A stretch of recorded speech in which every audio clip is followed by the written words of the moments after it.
Hey guys, how's it going? Billy here, coming at you today with a vinyl update. These are things that I've picked up over the course of the last week or two. Um, I know I said I wasn't going to pick up a whole lot of things, but I lie. Um, I think we all tell ourselves that. Um, and some of us have the best of intentions. There are times that I am able to control myself and stop spending.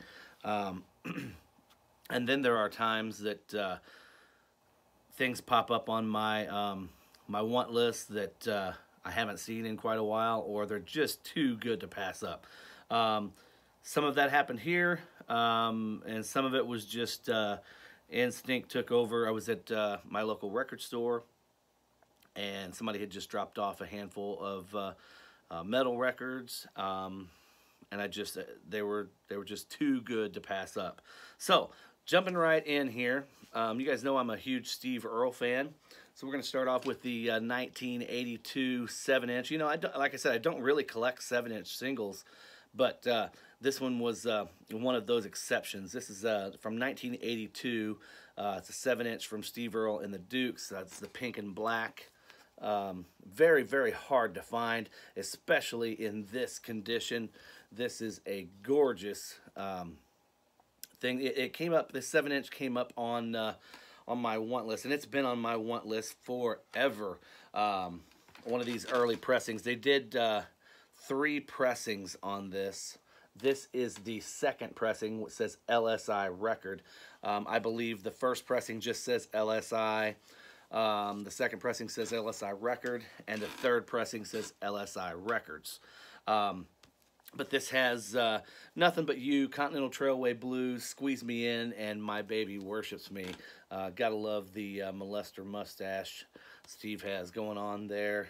But I was stoked to finally get this. Story behind this: it came up in my want list, and these typically sell for around $50. But the guy had, I think it was $35 or $38 on this. I'm not 100% sure. But I had put an offer in for $30. He came back with a counter offer and asked me, just out of the blue, he's like, how does one get a hold of one of your records? So back and forth through talking, we came to an agreement. I sent him one of my copies of my new record, Small Town Fool, and $10, and he sent me this. So I'll take that all day long. I hope he enjoys the record, because I'm certainly going to enjoy this Steve Earle. Then the next one here, I think I have some friends in the vinyl community, especially Mitch Wood, who loves spending my money a little more than I do, I think. I'm just joking there, but sometimes Mitch will, he's very good at sending me links to Facebook sales groups, or maybe an eBay auction or whatever, for something that he thinks I might really want, that has a good deal. Well, this one in particular was an original pressing of Peace Sells. This is, and I didn't really pay attention until the end, but this is a record club pressing. It's an original pressing, but it's a club pressing. Beautiful, absolute. The guy had it listed as VG++, and he was dead on there. I mean, it's as close to excellent or near mint as possible. The only thing about it was I asked him to ship it outside of the inner sleeve and outer sleeve to prevent damage. And who knows, this could have happened before, but we've got a little bit of damage to the inner sleeve. There's absolutely no damage to the outer sleeve, thankfully. I mean, it's as clean as a whistle. But I was kind of bummed that he didn't respect my wishes and send that in a different sleeve. But just a gorgeous Capital Rainbow pressing. And I got this for $20. I was the first and only bidder on this for $20. I think maybe people may have shied away because it didn't have the barcode, and it being a club pressing. But there you can see all all the stuff there.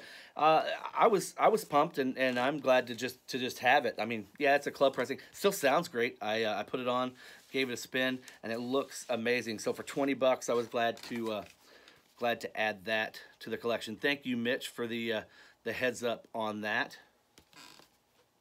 The only thing I believe I'm really missing now, I mean, there's a couple of the newer things that, I mean, I did pick up Dystopia. I think it's United Abominations is still one that I'm looking for. But the only thing I really need now to complete my original Megadeth collection is an original press of Killing Is My Business, which last year I picked up a copy of that in a Direct Metal Master, and it sounds awesome. The packaging's great. It's got a really cool look and sound to it, but it's not OG. So I will pick one of those up eventually. Then I was at my record store, and like I was telling you, somebody had dropped off. I wouldn't say it was a big lot of metal and rock records, but there was a pretty good, maybe a dozen or so records, and this was one that I was super stoked to see in there. LA Guns, Cocked and Loaded. You can see my self-titled LA Guns here. But this is one that I've been looking for a long time. It's super, super hard to find here out in the wild in the States. Great record. I probably like this one a little bit better than the self-titled, but this thing is gorgeous. Pull it out here so you can see the inner is just as mint as possible. I mean, no splits, no damage to it whatsoever. On that beautiful Vertigo label, they've got it in a nice wax sleeve here, and it's pretty. I mean, it doesn't look like, if it's been played, it's just been played a couple of times, and they took great care of it. So I was pumped to find that. And I think I may have told you guys before, the local store that I like to shop at, this particular one, it's about 45 minutes away, so I don't get there very often, or at least as often as I would like to. But the guy is super cool. He only deals in vinyl. He deals in vinyl, new and used vinyl, and stereo gear, audiophile gear, things like that. You can go in there. You can buy stylus. You can buy speakers. You can buy wire. You can buy all that sort of stuff. But no CDs, no cassettes, nothing like that. It's just all vinyl. But he does allow you. Everything he takes in is all back behind the counter. And so once you've kind of looked through a lot of people just don't even bother. They'll just go in and they'll look through what he's got to offer on the shelf. But the first place I look when I walk in is just inside the door, right behind the counter. I'll ask him, "Hey, is it cool if I take a look at this stuff?" And yeah, and that's where these records were. There was and I'm assuming this is a later copy. This is another one that was in there. The Metallica Creeping Death with Am I Evil and Blitzkrieg. I think I don't know. I haven't had a chance to really do research on it. I just knew I needed a nice copy of it, and so I picked it up. It is on the Music for Nations label there, and it is beautiful. I mean, absolutely beautiful. And that's what has me thinking that this is a later pressing. I mean, it is just gorgeous. I need to clean it, but it doesn't look like it's ever been spun, and it's just so clean and crisp. I'm not sure exactly how many different pressings there were of this, but I mean, here it just says, made in England, and there's your catalog number there. I'll look it up. It's not that hard, but for the price that I got this thing for, I was not going to leave it sitting there. And then lastly, this is the same place I did pick up my last, well, not my last two, because I did get Danzig 2 Lucifuge online, which I finally was able to score a nice copy of that. But prior to that, I scored a copy of Danzig 4 or the original Danzig at this store. And there again, it was just behind the counter, had just come in. And that's what I really do love about this store is the good stuff. They sell the good stuff there. They don't put the good stuff online, which thank God for stores like that, because it's really cool. Here we go. Samhain, Initium. This one has a little bit of damage here. Now this is the 1988 Caroline pressing, but it's still super hard to find. And this one I actually got for 40 bucks. I was blown away. Even for that price, for a later pressing, you still can't find these things. And this is probably there is no inner. I don't know if these came with printed inners. I don't think they came with lyric sheets or anything. They were just standard white, which you can see it's even yellowed a little bit. Inners, and I would say this is probably VG plus. Yeah, I'd say VG plus at best, and that's a pretty good conservative grade on that. I wouldn't be, if I had ordered this online and somebody had advertised this as VG plus, I wouldn't be mad. Like I said, other than, now there is a little sticker residue here, but that'll clean up nice and easy. This one, I wish they had been a little bit more careful trying to take that sticker off because there is some damage to the back. But I'm not going to complain. For 40 bucks, I was glad to finally add this to the collection. It's a super rare piece and great to have for fans of you know, the Misfits or Danzig. I was super pumped to finally add that one. Another one here, very hard to find. Moving to a little bit of country. Waylon, the Eagle. This is from 1990. You don't see this one at all. I mean, I've never ran across this one in the wild, and this was at that store. I was just super pumped. And there you can see it is a gold stamp promo. So this has a copy of the single on here was Where Corn Don't Grow, which Travis Tritt actually covered later on, I'd say in the mid-90s, but super pumped to have this. This is on the Epic label, and it's a white label, but it does, I mean, it doesn't say promotion on there anyway. I know that most of the Epic labels are blue. This is white with blue print, so this being a gold stamp promo here, I wonder if that I'm going to have to check and see. I didn't even pay attention to that until I just pulled this out to show you the label. The record is as mint as they get. So I was super pumped to have that. Moving along here, I had ordered this. Scott Waters had been kind of pushing this a little bit. He had mentioned it a couple times. Haven. The Age of Darkness, and I think they may have reissued 2 records. I'm not 100% sure, but this is one that he had talked about and had kind of compared to you know, King Diamond, Metal Church, Queensryche. Yeah, I put it on and definitely hear those influences there. I hear a little bit of you know, your Iron Maiden or definitely the Queensryche. There's even some groove stuff, like I think it might be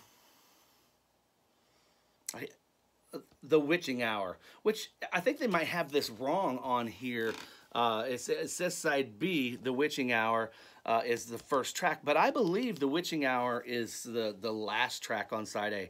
I don't know, maybe Scott can fill me in on that. But I really did love that. It was it had that groove, had a little bit of a groove to it. And it actually, I heard a little bit of some of those late 80s hair metal influences as well. It really good. I don't know when this was cut. Originally released in 1991. So there you have it, on a very bright blue. Nice royal blue there. Custom labels. And then there's, I believe there's a, yeah, there is a inner insert here with lyrics and some clippings and information on the band. So I was glad to pick that up. If you guys dig the late 80s that power metal type stuff, the hair metal, like I said, Queensryche, um, those sorts of things. Metal Church, it's definitely right up your alley. So give that a spin. I think they may have actually released 2 of their albums here simultaneously. That's the one I went ahead and picked up, and I'm glad that I did. Some more country here. Those of you that follow me on Instagram, Facebook, things like that, you'll see that you'll remember I show this Luke Bell. Luke Bell, this is great, man. One of my friends kind of turned me on to this a while back. What a throwback, and I'm so glad that he had turned me on to this. Luke Bell is, I'm not 100% sure the story on Luke, but I think he's in his mid to late 20s, maybe 26, 27, 28 years old, but has a very retro throwback country sound. If you were to take, say, get my finger away from his nose here. If you were to take Dwight Yoakam, Rodney Crowell, the Mavericks, it's very much that sound, and his songs are awesome. And what a great, it's packaged so much like an album from the 60s. I mean, from the hard chipboard right down to the colors and the way they put it together, it's just gorgeous. And what a great album. The songs are great, and here's the has a really nice inner sleeve on it as well, setting on the nice picture there, setting next to the shitter on the bathtub. And there's your track listing with your credits here. But it's a really great pressing. Sounds good. If you guys are a fan of classic type country, but with a new twist, this is it. This guy is great. Then there is one more thing that I had to show, but I don't know where I put it. I got the new Lee Ann Womack album, and I had pre-ordered that thing forever. I love Lee Ann Womack.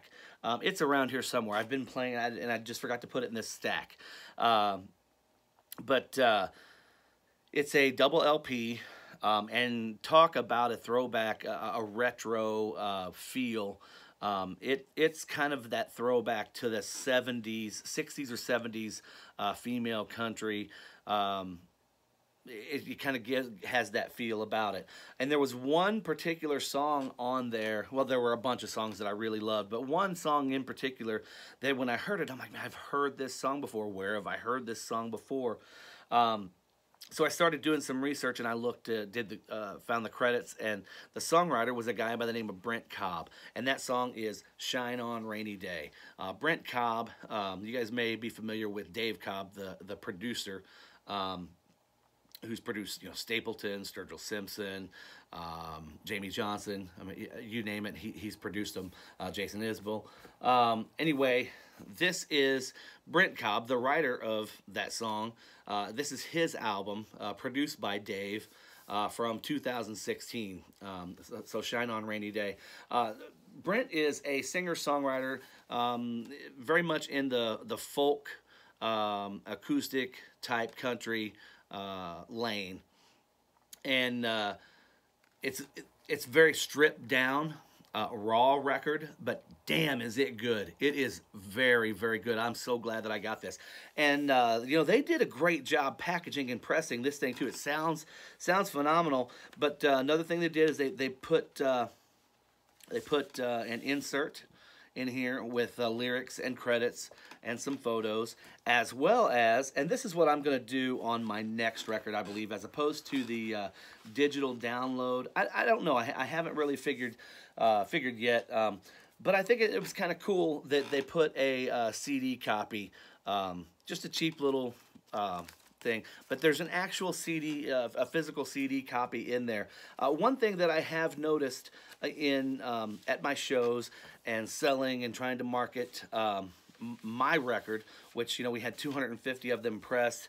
And thank you guys so much for all of your support on that as well. But what I have found is trying to get people to get past the stigma of, oh, it's a record, you know. And it's like, yeah, it's a record, but for 20 bucks for 2 LPs, 180 gram, people don't care about that if they're not vinyl collectors. But 2 records, 180 gram. Plus, you're getting a free digital download. You know, if you don't have a record player, you can download that. You can burn your own CD. You can put it on any device, any MP3 or whatever you're going to be playing it on, whether it be your phone, your laptop, whatever. I think I've had a hard time selling people on that, especially the older folks. But I think, what do you guys think? Do you think instead of having the digital download and actually having a CD copy inside makes it a little bit easier? I don't know. I mean, yes, there's that little bit of cost, you know, that $1 or so per unit that's going to cost to have that CD produced or printed up, manufactured, and put in. But I don't know, especially you guys who make music, or even you guys that consume music. What are your thoughts on that? Would you rather have a digital download code or an actual physical CD? And then lastly, we're going to wrap this up because we're already at 20 minutes with George Strait's Icon. I'm a huge George Strait fan. I'm fixing to do a George Strait collection video. I've got a tremendous George Strait collection. And this fit right in there. I'm so glad that they finally put some of these out. This is basically just hits throughout his career. Amarillo by Morning, Oceanfront Property, All My Exes Live in Texas, Love Without End, Amen, I Cross My Heart, Check Yes or No, I Just Want to Dance with You, Living and Living Well, Give It Away, I Saw God Today, and River of Love. So other than those last 5 or 6 songs, basically side 2. Side 1 has already been issued on vinyl on several different albums. You know, whether it be the original album they were released on, or one of his 2 hits, 2 or 3 actually, because he does have the 3. He has 10 Straight Hits, Volume 2 and Volume 1. So one of those hits compilations. But the last 5 were never. This is the first time they're available on vinyl, so glad to have that. So there you have it, guys. That is my update for the last couple of weeks. Probably going to be it for me for a while, because what I'm going to do, and I've been talking with Mitch and Diggy and a couple other guys about, I really need to focus more on organizing the collection and cataloging the collection. You know, the last 2 collections that I picked up, they're still I'm ashamed to say it, but they're still in boxes sitting behind the camera here, stacked up. I haven't even had a chance to go through them. So as opposed to bringing in new stuff, I need to really focus and concentrate on getting that stuff sorted, cleaned up, cataloged, and put in the collection. So guys, anyway, thanks for always hanging in there. If you don't see me for a while, you'll know why. I'll be doing that, and hopefully the next time you see me, we'll have all this stuff filled up, and I can do a proper room tour for you. So guys, as always, thanks for tuning in. Hope y'all are doing well. Take care. Peace.